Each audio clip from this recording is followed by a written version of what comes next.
Have you ever stopped to think about how someone with a really rigorous legal mind, someone deep in human rights law, could also be a deeply sensitive poet? Right, or how sometimes the quietest messages, these sort of whispers, can actually be the most powerful. Exactly.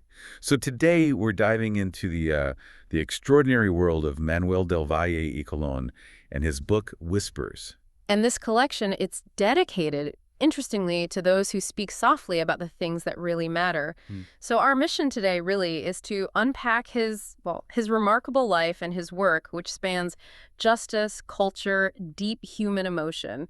It's quite a mix. It really is. We want to try and pull out those surprising connections, those insights between his life story and the themes in his poetry. Sounds fascinating. Okay. Okay, so let's start at the beginning. Manuel del Valle y Colon's story, it really starts in New York City, doesn't it? Absolutely. Born in East Harlem, 1948, grew up in the Carver and Douglas housing projects. That context is pretty crucial, I think. Definitely shapes a perspective. But what's interesting is how quickly his path seems to, well, diverge. He ends up at Brooklyn Technical High School. Yeah, and his time there, 62 to 66, you already see signs of the advocate, the leader. Like what? Well, he was involved in things like the Free World Club, the Debating Society, but maybe the most important piece was the Aspire Club. Ah, Aspi. He was Issues and Actions chairman for the whole federation, and Aspire, was huge for fostering young Latino leadership. And he worked with some significant people there. He did. Future names like Wilfredo Caraballo, Fernando Ferrer, and crucially, he was trained by Aspire's founder, Antonia Pantoja. Wow. So that dedication to communication, to advocacy, it's right there, really early on, high school. And then after high school, his academic path wasn't exactly straightforward, which I find really compelling. Not at all, very nonlinear. He starts with the Yale Transitional Year program, then Wesleyan. Right, and at Wesleyan, he was already doing interesting things like recruiting minority students. Yeah, spent a semester doing that through a couple of foundations. And he got a Huff grant to research identity. So that theme, that deep curiosity about identity, was there from the beginning. It really sets the stage. Definitely. And his learning wasn't confined to the U.S. either. He studied in Madrid Spanish literature, then went to the University of Puerto Rico, What did he study there? Puerto Rican history, literature, political science. He even compiled a syllabus for a course while he was there. This is all around 1969. So much packed into a short time. Yeah. And then he transfers to Princeton. Right. Graduates in 71, majored in history, Latin American studies, Afro-American studies, a real interdisciplinary focus. And he wasn't just a student there, was he? He was building things. He really was. He founded the Latino organization on campus and, remarkably, instituted one of the first Ivy League seminars focused on the history and politics of Puerto Rico. That's impressive. But what really blows me away is how his academic work had such immediate real-world impact. His senior thesis. Ah, yes. The History of Puerto Rican Students and Public Education. A chapter from that thesis gets included in a memo for Senator Jacob Javits. Exactly. And it doesn't stop there. No. That same memo, drawing on his research, was used by the Puerto Rican Legal Defense and Education Fund Okay. in the Aspera v. Board of Education case, the landmark case. The one that mandated bilingual education. That's the one. So his undergraduate thesis directly fed into this major legal victory for bilingual education rights. It's pretty incredible. Incredible is the word. Just shows that connection between scholarship and action right from the start. Absolutely. And after Princeton, he kept teaching Phillips Andover, a Better Chance program. Then a John Hay Whitney Fellowship took him to Yale Law. Yale Law School. And his classmates included some pretty well-known names. Right. Clarence Thomas, Lonnie Guarnier were in his class. He graduated in 74. And he kept teaching even while at Yale Law. He did. Taught Puerto Rican history and experience courses at Yale College. Co-founded Despierta Boricua, another Puerto Rican student organization, just constantly engaged. So this whole life, it's this process of like constant shaping and reshaping, building identity. How does that feed into the poetry in Whispers, that theme of self-creation? It's absolutely central. I mean, think about his journey projects to Princeton, to Yale Law. It is actively molding a path, and you see it so clearly in that poem, We Are Sculptors of Our Lives. Can you share a bit of that? Sure. He writes, we are sculptors of our lives, molders of our future, painters of our dreams, laborers of our freedom, whisperers of our lovers, artists of all we shape and form. It's this powerful assertion of agency, actively creating oneself. which is fascinating coming from someone also working within structured legal systems. It's like applying that meticulous legal construction to the self. That makes a lot of sense. And related to that agency, I guess, is visibility. His life required him to be seen, to speak out. But poetry often explores vulnerability, right? Yeah. How does that tension between hiding and being seen show up? That's a really key tension in the book, protection versus exposure. There's this poem, Even If You Want to Hide, where he basically says you can't hide who you are. Even if you want to hide your intellect, you cannot. Even if you want to hide how much you care, you cannot. Even if you want to hide who you are, you cannot. Wow, that's direct. It really is. It suggests this kind of inherent authenticity that just pushes through, which feels particularly relevant for someone whose public life demanded such visibility, such outspokenness in those legal fights. Okay, so moving on from his education, his professional life really seems defined by that pursuit of justice you mentioned. Right out of law school, 74 or 75. He's with the Puerto Rican Legal Defense and Education Fund. Yeah, as a trial attorney. And this is where he worked on those huge cases we talked about, Aspire for Bilingual Education, Right. and also Pabon v. Levine. What was that one about? That secured bilingual notice for unemployment benefits, so major access to justice issues right away. And his public service didn't stop there. No, not at all. He spent over a decade, 75 to 87, as a trial attorney for the U.S. Department of Labor. During what exactly? Prosecuting federal labor law violations, defending workers' rights on a federal level. And somehow he balanced this with teaching. He did. Adjunct roles at Fordham, visiting lecturer back at Princeton and Yale, associate professor at New York Law School. He was constantly bridging practice and academia. Plus fellowships. Right. London School of Economics. Right, a Rockefeller Fellowship there, focusing specifically on Puerto Rico's jurisprudence before the U.S. Supreme Court. That deep dive into the island's legal status was clearly a long-term commitment. It seems like his career just kept building in terms of impact. That role in the New York State Division of Human Rights. That was huge. 1991, he became the first Puerto Rican chief administrative law judge there. And what was his focus?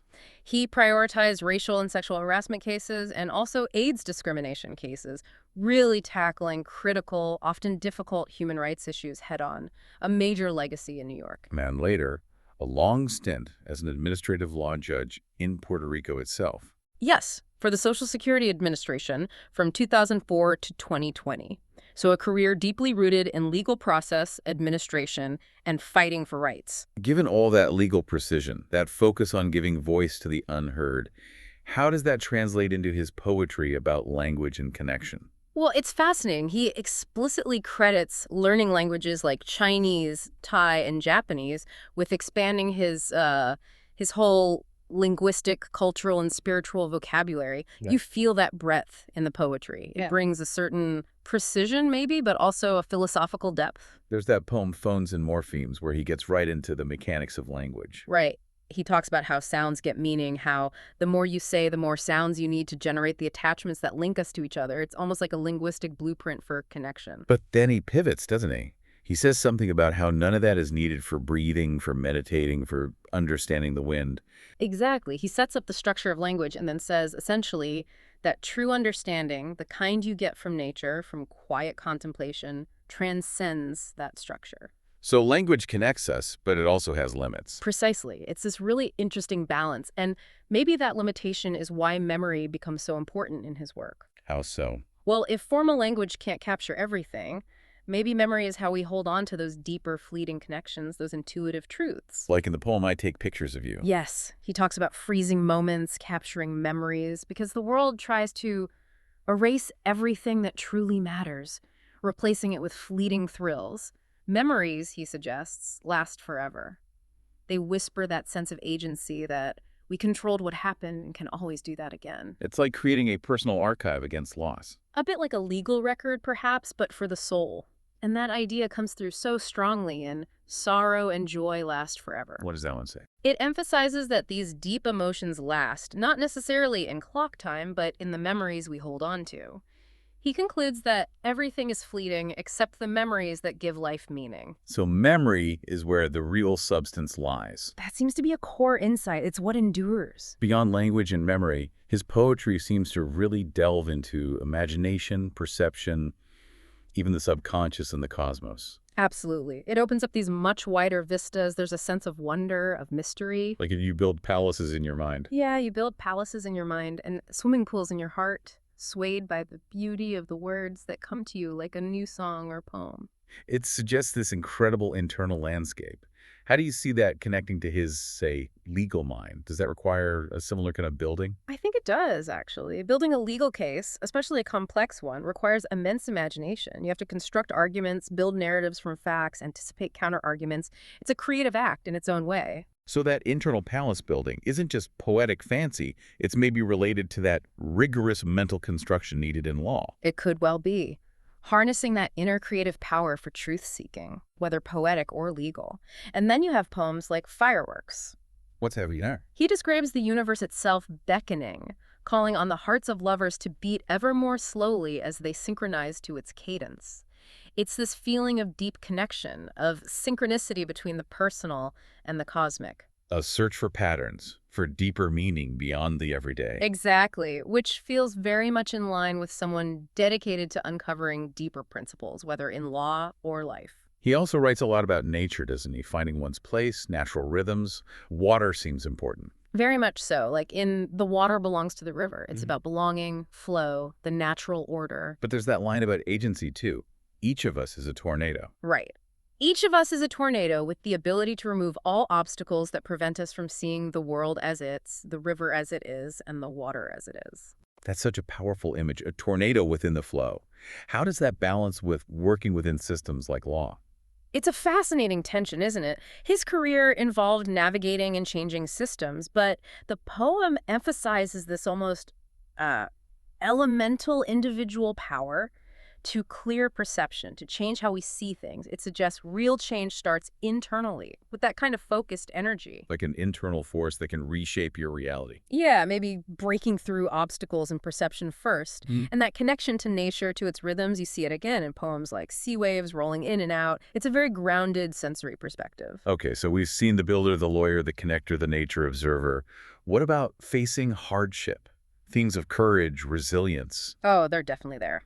Very powerfully, I think. He writes about confronting fear directly. How so? In Chase Away the Fears, he urges. Chase away the feels that swirl about you as if forming a hurricane sent to cleanse and free you. It's active, almost aggressive, telling you to look outward, seek adventure, find stillness within the challenge. Like a strategy for dealing with anxiety. Almost, yeah. A very proactive one.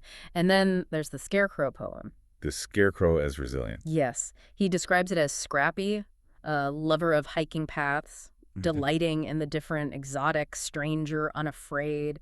It's not a passive figure, but one that embodies quiet strength, calm, even renewal for the weary. A kind of steadfastness. Exactly. A quality you'd certainly need as a lifelong advocate facing resistance. There's one poem that seems particularly deep, ethically speaking, the one about the nightmare. Yes. He had a nightmare that woke him up. Yeah. With the dead mice from experiments. Right, and the black figure, the ritual. It's incredibly striking. The figure warns him, basically, that before taking any life, even for science, he must pray, ask permission, state the purpose. Why? So his sins would be mitigated. If not, the figure warns, it will return every night, for all creatures have their worth requiring respect of their life and death. That goes way beyond just legal rights, doesn't it? Absolutely. It's pushing into this profound, ethical, almost spiritual responsibility. A universal respect for life down to the smallest creature. For someone devoted to human rights, it suggests an even broader ethical framework underpinning that work. A really deep sense of justice. A very deep interconnected sense. And that ties into other poems too, like Poverty Breeds Necessity. What's the message there? It calls for a fundamental shift, moving away from the constant drive for more, towards a need to share. It's a hope for societal change, for a more equitable world, a vision that perfectly aligns with his legal advocacy. So wrapping this all up, it's really clear Manuel de Valle-Colón isn't just a lawyer who wrote poetry, or a poet with a legal background. Not at all. The two are deeply interwoven. His journey, Harlem, Yale law, the courtrooms, the classrooms, it all informs the poetic soul. He really is, as described, a poet of many tongues, defender of many truths. Absolutely. His work invites us, really pushes us to see those connections between law and language, memory and spirit, justice and poetry. And the title, Whispers, feels so apt now. His insights aren't loud or preachy. No, they're subtle. They suggest that real wisdom, the deep truths, often don't shout. They whisper. You find them in quiet moments, in reflection, in those subtle links between things. Exactly, and those unspoken truths that really shape us and our world. So maybe the takeaway for all of us is to listen more closely for those whispers in our own lives, in the world. I think that's a great way to put it. Be attentive. Because those quiet insights might just hold the most meaning, the deepest understanding.